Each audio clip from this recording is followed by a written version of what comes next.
The Biden administration just announced the biggest bombshell in the real estate sector to date for the United States. Just a couple days after the attempted assassination of past President Donald Trump, the Biden administration came out with a nationwide rent cap.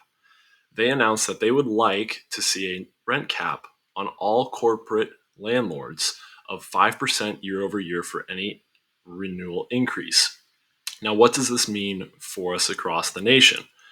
Well, first off, this bill hasn't been passed by Congress or the House, so it hasn't been enacted. It's simply on the books. But what it could do is it could essentially dictate what you can charge as a landlord.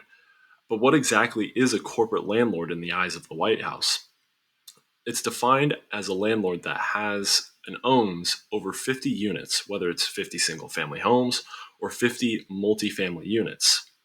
Now, you may think to yourself, well, that really doesn't apply to me.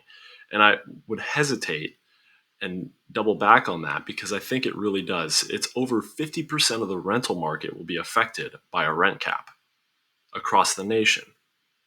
Now, what exactly will this do? Well, historically speaking, rent caps haven't been the most favorable thing. If you look at two extremes on a continuum, you have one side being Florida, where there's really zero government intervention for rent prices. And then you have the opposite side being San Francisco, which has had a rent cap since the late 1960s. So with that, you can see two very diverse environments, so to speak, one being one of essentially a free market and the other one's crippled by high housing costs as well as poor living conditions. Quite the extreme there between two classes of people. Now, with the rent cap being announced, could go a couple of ways here.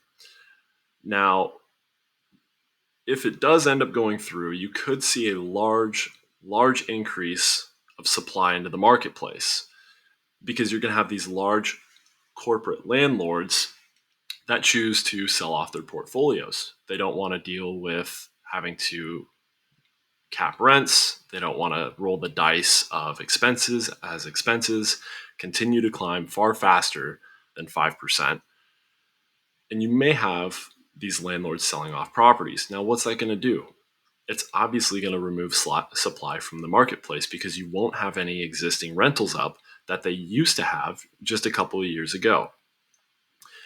Now, you could have a buying opportunity, of course, if this does happen, because you're going to have a massive supply onto the sale space, compressing prices down because supply and demand would show you that if there's a large added supply of a certain product and there's not demand to meet it, those prices will decline to meet that demand.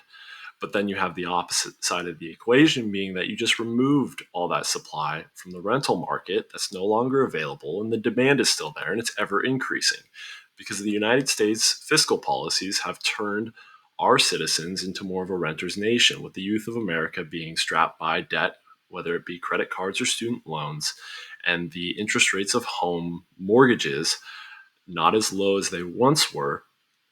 The average Joe and Jane won't be able to purchase a house. Therefore, you're pushing them into a rental market where the supply is not there to meet the needs. Now, it truly doesn't make much sense to have the rent cap, which is why I think that it really won't go through Congress or the House successfully.